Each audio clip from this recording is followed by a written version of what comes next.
Welcome, everyone. Today I am going to make a butter mochi cake, which is like a rice cake. We're making it out of rice flour. So, I mean, it's really good though. Um, I like mochi.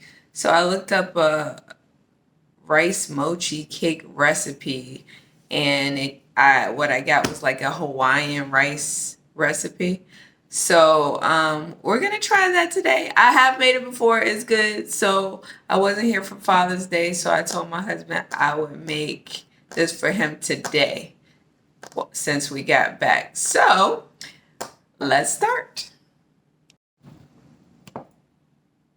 All right, we're gonna start making our butter mochi cake. First, we're going to melt butter. You need to melt 1 whole stick of butter, which I just did here. I have it in my cup. And for this recipe, we're not gonna use a mixer or anything. We're just gonna use a whisk because I just want to show you how you could do it in one bowl and just using a whisk and mix everything together. And I love recipes like that. All right, so first we are going to mix melted butter and sugar together until well combined. So we need 1.5 cups of sugar.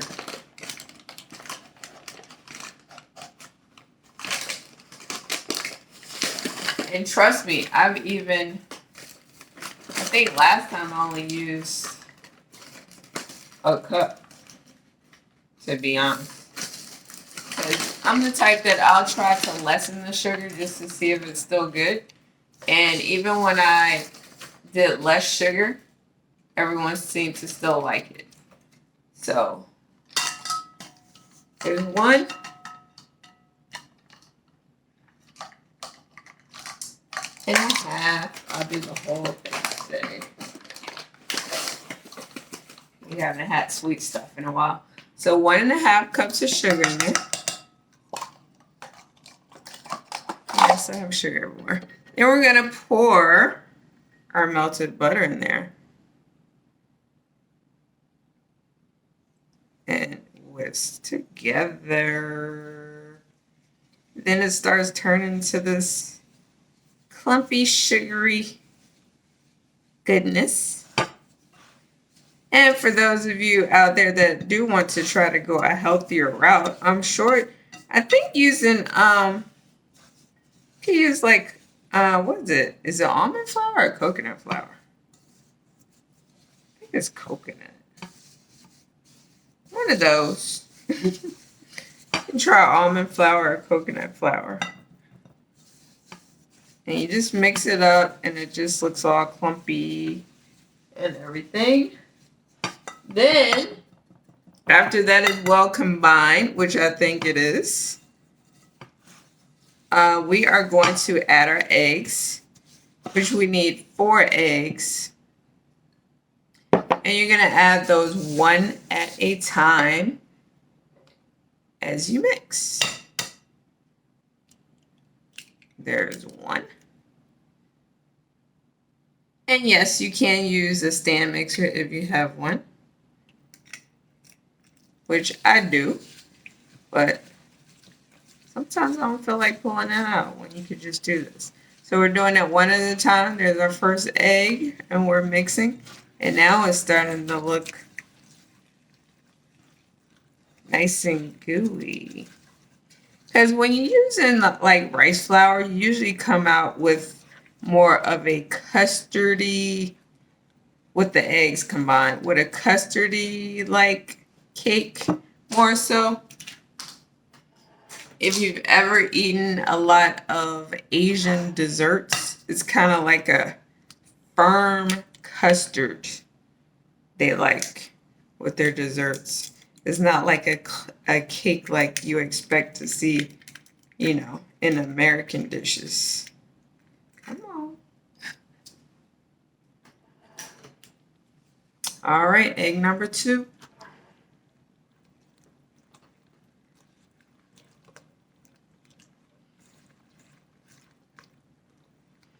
And you just take your time and incorporate everything. Once you see it's mixed all in, then you go to the next egg. Okay? And these are 4 large eggs, just in case I didn't say large. But I think that's the only size I ever buy anyway. Because most recipes just ask for a large egg. I don't know what people use an extra large eggs for. Unless just to, when they eat, they want it to become a larger size egg when they cook them. But all right, there's egg number 3.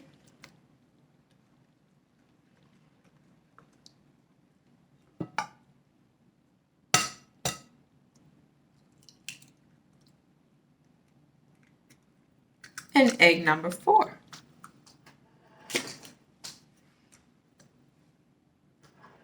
And if you wonder what that noise is, that is my lovely trash can. My battery operated trash can, which can annoy you sometimes because if you walk too close in front of it, it will open every time. All right, so egg number 4 is in there. All right, next we're going to stir in some vanilla, which we need. How much vanilla do we need? 1 teaspoon of vanilla. Let me rinse my hands off.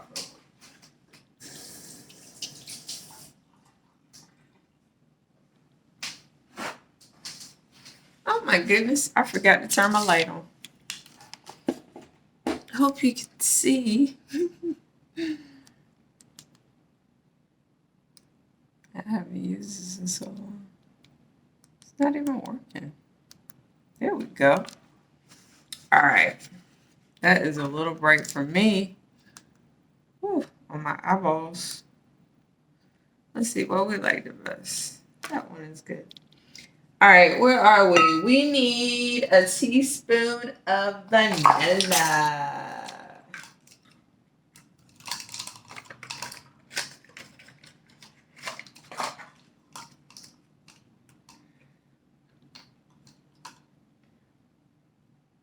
I don't know why I got 3 different measuring things over here. All right, there's our teaspoon of vanilla. After we mix this in, we're going to pour in some flour and some baking powder.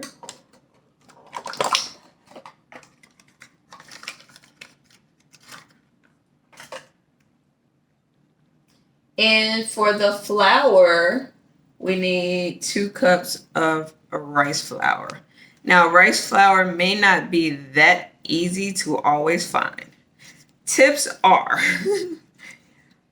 sometimes they have them in like the healthier food sections.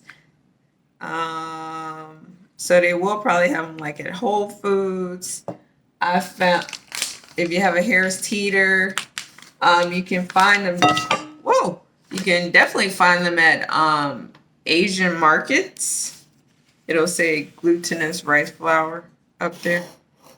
So yeah, and sometimes it's very hard to. It can be hard to find at times. Like I guess the day I got this, I must have just seen it. So there's usually regular rice flour, but I do have this kind today, which is a brown rice flour, whole grain.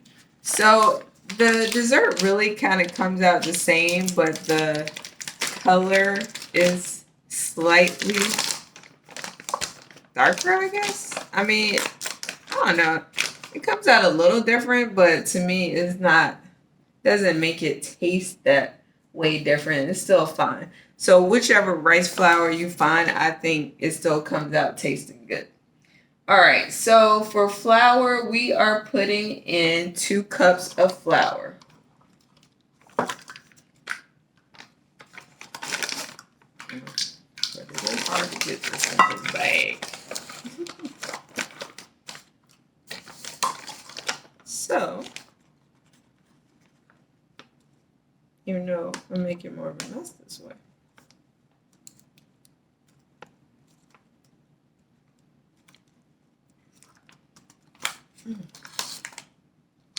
Here's 1 cup.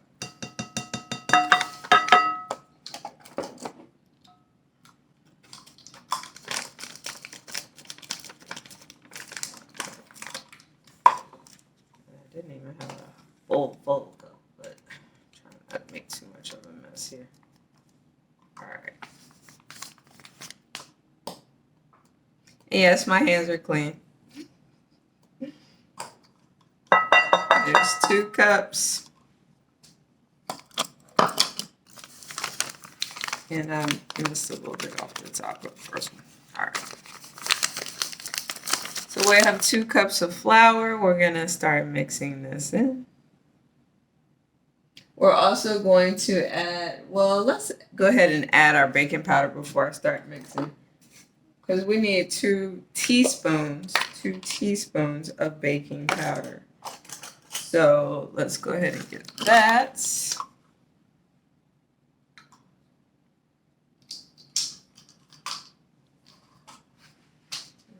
Use this one.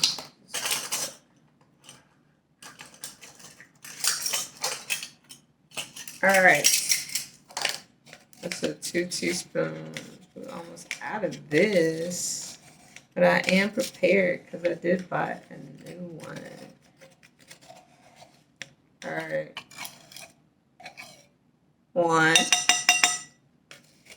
I'm about to throw this away. It's getting old. I did say 2, right? Yep, 2 teaspoons. So 2 teaspoons of baking powder, and then we're gonna mix. And I just love that everything goes in the same bowl. Everything. So just make sure you have a, decent sized bowl. So you can just mix everything in there. All you need is a whisk. And that's another reason why I don't really use the stand mixer. Because you got to make sure everything fits in the bowl because we're going to add the liquid and stuff in here too. Make sure you use some good quality, fresh baking powder because I see some little clumps in here. All right.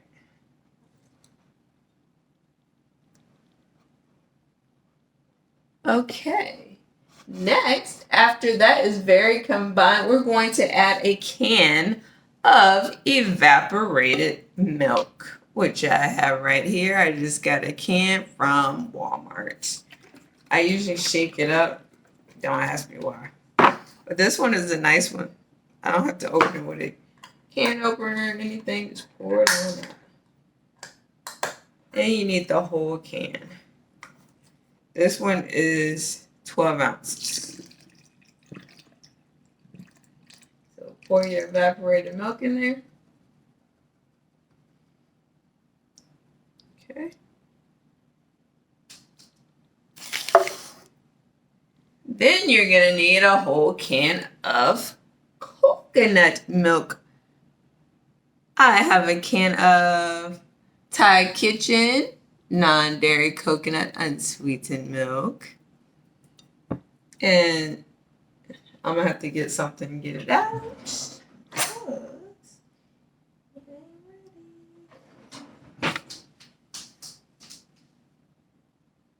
Where did I just see that?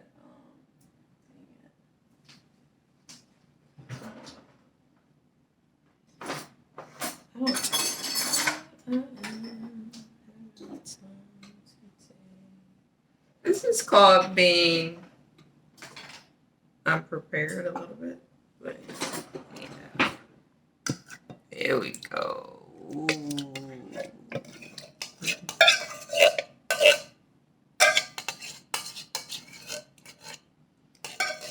I love the way.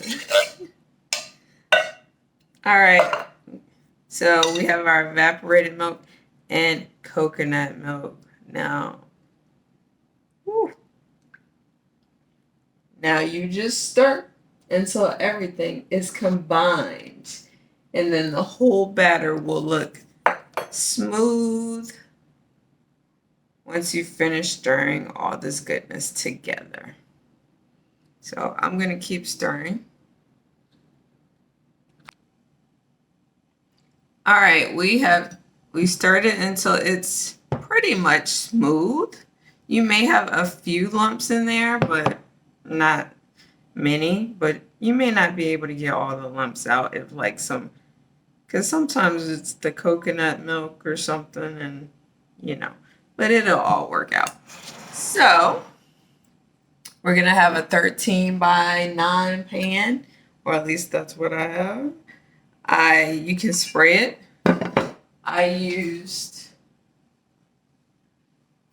I just sprayed it with a little bit of canola oil.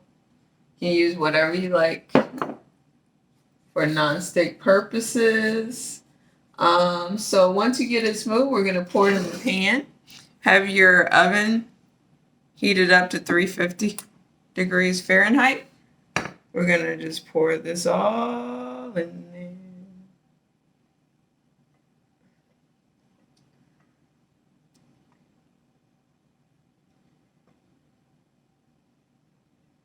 And you're gonna be amazed at how many people like this. Well, like I said, if you have had Asian desserts before that have it's kind of like not a jelly. Like, I don't eat gelatin, so I have to watch out what stuff I eat. Pork gelatin anyway. But this, like, I love the consistency of it, but it's almost like a custard, but a little firmer. If you have had like custard pie and like sweet potato pie and stuff like that, like I always like it slightly firmer. I don't like it too soft. But this is how this is. But this taste has like that slight vanilla coconutty taste. And it's just good. But I'll show you the finished project. Now, usually when you put it in there, it will have some bubbles. I try to get those out. Oh, my oven's ready. All right.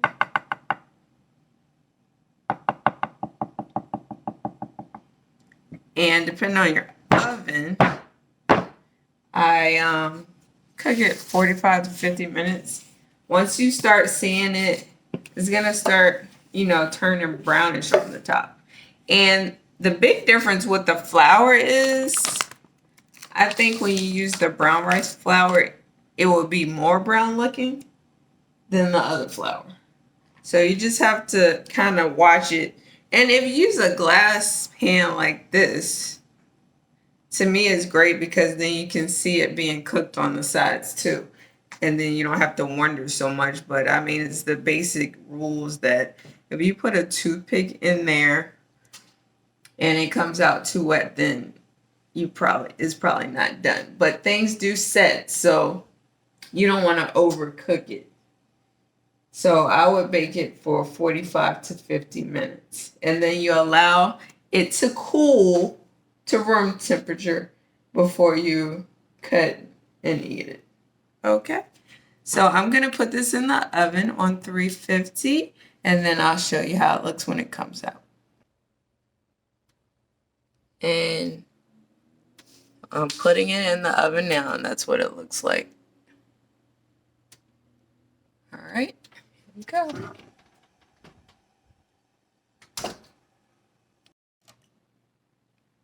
All right, I just wanted to show you guys all the ingredients that we used for this recipe. Okay, so we don't forget, and we have a picture of all of them. So we used sugar. Oh, I forgot one.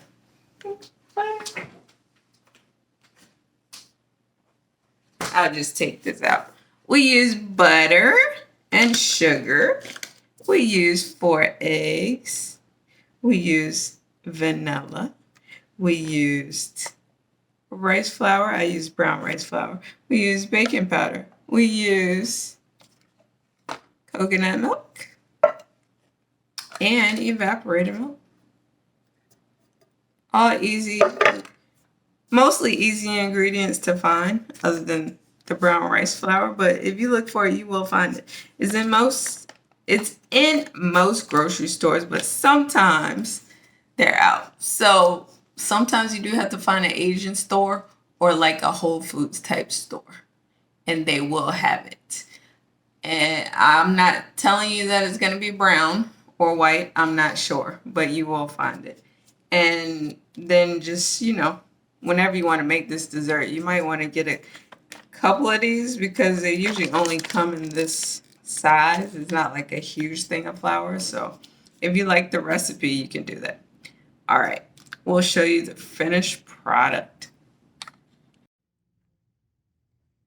All right, everyone. I just took it out of the oven. In fact, I went for a walk while I was cooking. I'm so bad, but if I didn't get back in time, I was going to call my daughter to take it out. So, this is what it looks like on the sides. Right now, I just got it out, so I can still hear it bubbling.